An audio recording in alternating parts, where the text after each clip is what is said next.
Today's workshop is about buying a home, shopping for home. Okay, what I need in a home, for example, for needs versus wants. So there's something that we need in the house. There's some things that we want in the house. So number one thing is the location, the community, the school, and the transportation. Make sure the community is good. Make sure the school rating is good, and also make sure that there's transportation available all the time. The other important thing is that we have to consider about the size of the house. How many bedrooms do we need? And then outside space as well. How much front yard you need, how much backyard we need. And then also some other features such as driveway or garages or wheelchair accessibility. Maybe we have our elderly parents with us and we need a pathway for them to push their wheelchair. So we make sure there are accessibility for those as well. Find a real estate agent. Real estate agent represents you. Knowledge of a real estate market and transaction.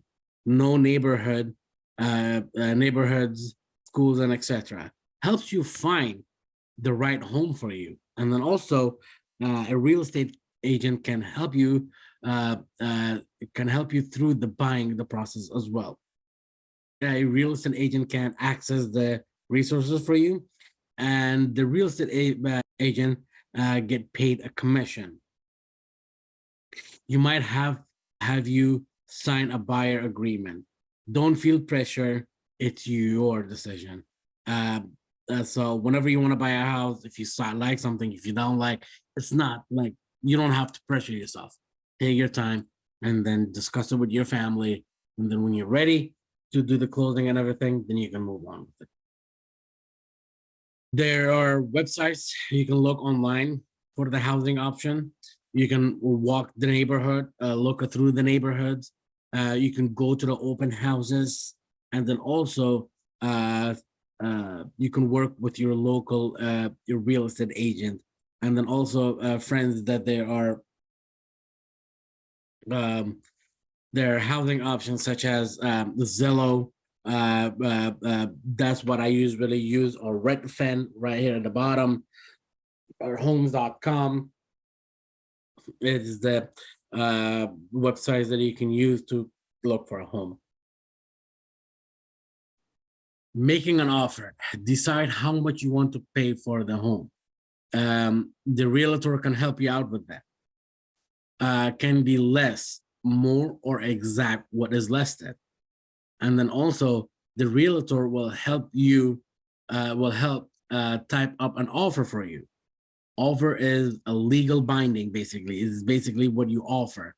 And then the offer to pay the seller and earnest money. You will not ever talk to that person, to the person selling the home. Is something that is done through the realtor. And then that's how the offer and negotiation works, basically. It's something that you have to think about, whatever they offer, then sit and see how much you can bring it down to.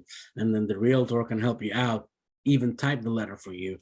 You don't have to even meet the person who is selling the house.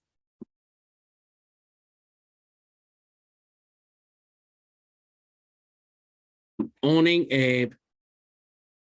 a savings. Basically, is the money, for many individuals, purchasing a home will be the largest single investment of their lifetime. Owning a home can act a form of a saving. Basically, you may access equity in a home through the refinancing. You may pass equity for children, family, and others. And then also you may sell that house to purchase another home as life changes, basically.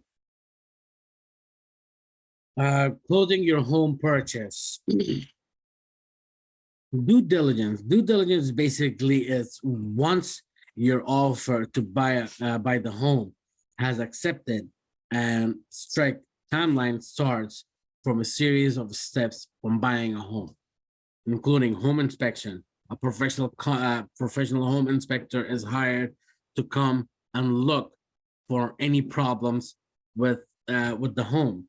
Appraisal is basically the lender will require you to hire a professional home appraisal to come determine how much the home is worth.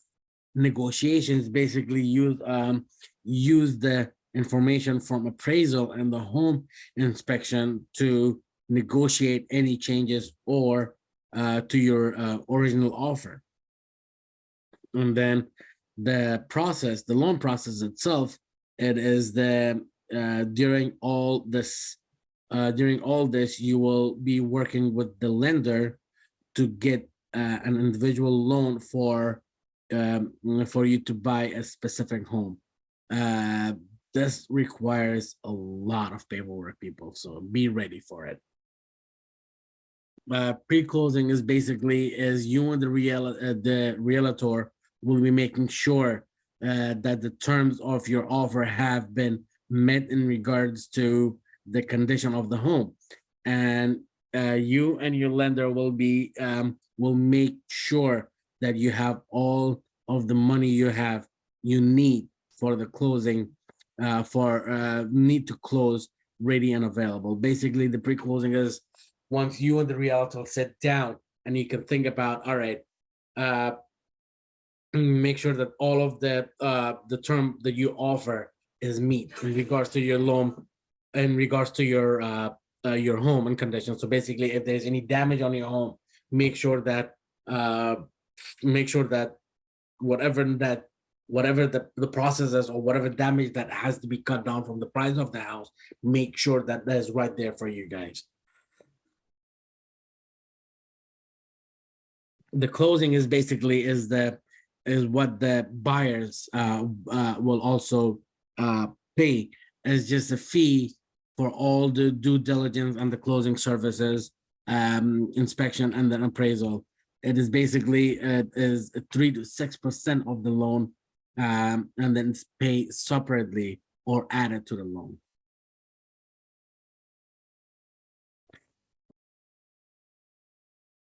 Closing is basically what you do is to sign the papers, pay money you have and remaining the closing costs, receive the key for your home, and set a time to receive the keys. You have to keep in mind that if you're moving from one place to another place, just please keep in mind that the moving cost is $1,200 to $4,000. Throughout this workshop, we covered making financial plan for your home, financing your home purchases, mortgages, and other resources, shop for your home, and then also make an offer and close on the home, and then move in.